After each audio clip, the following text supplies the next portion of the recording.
wanted to make a no bullshit video about how to change your ex's mind about you.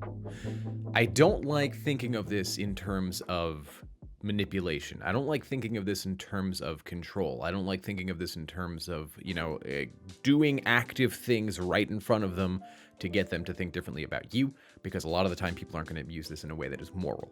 So when I say getting the ex to think differently about you, what I'm talking about is very simple. They broke up with you for one reason, right? Let's start even earlier. You guys get together. You are acting a certain way. And what's happened over months to years to many years is you have slowly taken who you were when you first got in the relationship, and that's changed. Now, maybe that's changed because you are focusing too much on them.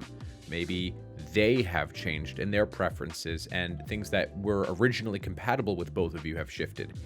Hard to say, but in most cases that I tend to see, I deal with a majority of audiences 18 to about 35. And in most cases, yeah, it's that we took this relationship that we were in and we made it our entire life because it's fun, it's pleasurable, it's exciting to hang out with someone that you have romantic feelings for. But a lot of the time what tends to happen is we focus too much on them, we pay way too much attention to them, and slowly we shift who they first fell in love with over here, and it turns into something totally different over here.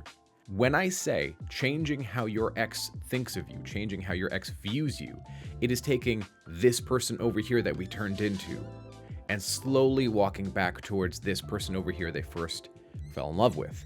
Now, how do you do that if you're not talking to them? Because on this channel, I talk a lot about no contact. Simple. You take the actions regardless of if they are paying attention or not, regardless of if you're in contact or not.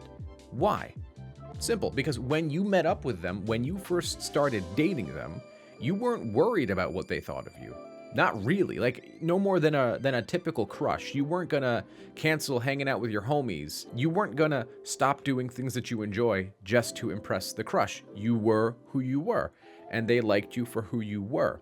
Who you were when they first met you would not have gone out of their way to try and get their attention and try and get their affection, etc. It would have just been this organic dance back and forth, and slowly you guys come together, and it's right and it's good. You slowly come together and it works. And you didn't need to force the thing. But now, when you're trying to get an ex back, the conventional thinking is, well, I need to fight for them.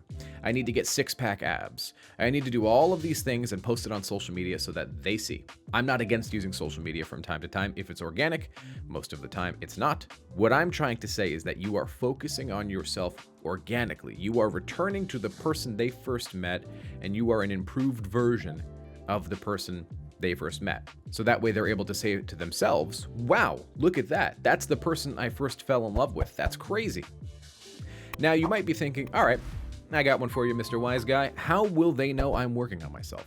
How will they know that I am focusing on myself in the gym and with the therapist, hanging out with new friends, doing new things with new people, etc.? How will they know? Unless I go out of my way to do a bit of that manipulation that we don't like to call manipulation. How will they know? And the answer is part of what I was originally explaining. The original version of you that they met and fell in love with was not trying to get their attention, right? Now, I understand what's confusing people because they're saying, well, we're applying all these fixes. I'm returning to who I first was, but all of that is pointless unless they know that it's happening, right? It's not like they're just going to sit at home and feel a disturbance in the force and now all of a sudden they know. And what I'm trying to get to you guys here is the reason that they find out is it's a few things. Number one, yes, a little bit of social media is certainly going to help.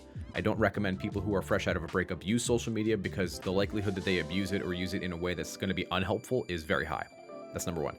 Number two, mutual friends. You guys have been dating for a while. I'm sure you have a few mutual friends, a few people, and things kind of get through the grapevine and, oh, wow, they're doing this and doing that. Let me see a picture of them. Wow, they look really good. Number three, family. Number four, and perhaps the most important one, is you give them time and space to miss you and to think about you and to look you up or to send you a message or to ask if you want to go get coffee. The reality is if you spend a few minutes searching through some of these YouTube videos and comments, you'll see many people said, hey, my ex reached out. What does that mean? right? And there's entire videos made about this topic. So it does happen. And I'm not saying this to give you guys hope. I'm saying this to give you a genuine account of what I tend to see in situations that I coach. By the way, if you'd like to work with me, just check out my website, thelovechat.net/coaching. You can talk to me directly and we can get this problem solved. So you're working on yourself. You're giving them an opportunity to miss you and think about you. You're allowing them to come to you, meaning it was their idea, meaning it's easier for them, meaning it's easier for you to get through to them because they're actually receptive. Whereas if you are going to them, they're going to be way less receptive, way less eager, I guess is the right word to use, because it's the equivalent of someone coming to your door and trying to sell you something. You didn't really go out looking to buy something, right? They're coming to you and trying to sell you something. You're less likely to say yes. However, if I go to the store looking to buy a new pair of shoes and a shoe salesman walks up to me, I'm much more receptive. Yeah, that's actually why I'm here. Sounds great. So you give them this time to miss you. You give them this space. You're working on yourself in a consistent and genuine way. You're not trying to control or manipulate them. You're not posting thirst traps. You're not posting anything on social media that will evoke jealousy, because jealousy does not work. Jealousy does not work. And if you notice any improvement because you use jealousy, I promise it will not last. I promise. So don't use jealousy, please.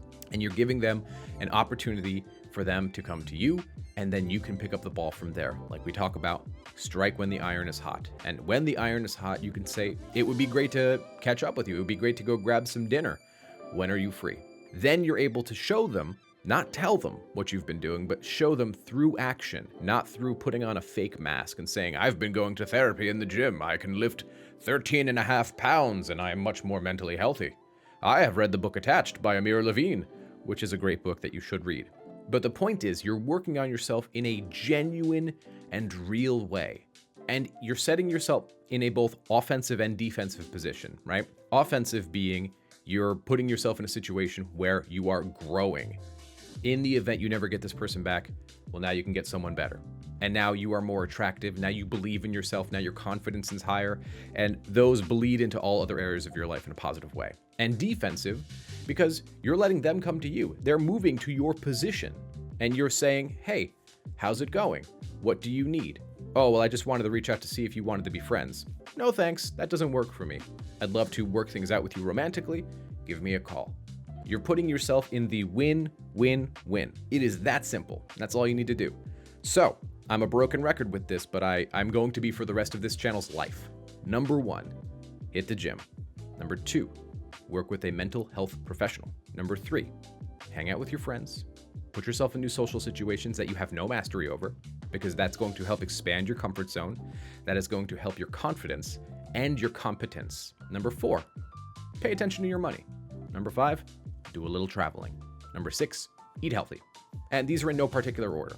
But as long as you're working on yourself, taking good care of yourself, they will view you differently. It's that simple. Hope you guys enjoyed this video. Hope this made some sense. Please leave comments down below with any questions that you guys have, and I'll do my best to get to as many of them as possible. And if you want to work with me, just check out thelovechat.net/coaching, and I'll catch you guys in tomorrow's video.